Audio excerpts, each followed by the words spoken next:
Magandang gabi po sa inyong lahat. Mga guys, nandito na naman tayo. Magpapakain tayo sa ating alagang aso na sobrang napakakulit talaga. Kayo ba meron kayong mga ganitong alaga na sobrang kulit, guys? At nakakatuwa naman po sa bahay kasi pag may mga ganito tayong alaga. Guys, good evening for today's video. Ayan, nagugutom na si Pampian natin. Kain ka na? Tumutulo na yung laway niya. Kaya, hugasan muna natin guys yung kanyang ito kasi yung plato ni Pampiang. Ayan, hugasan muna natin ito para maayos naman yung pagkain niya. Ayan, gutom ka na. Ayay! Ayan guys. Ilagay na natin dito yung pagkain ni Pampiang. Oh! Nahulog. Ayan. Oy! Kakain na siya. Nasaan yung kulitan niya? Dito ka.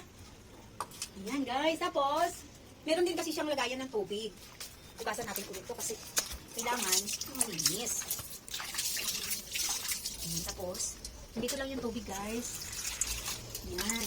Kailangan nalagaan natin yung ating alaga. Ayan guys, kumakain na siya. Balikan natin siya guys pag naubos na siya.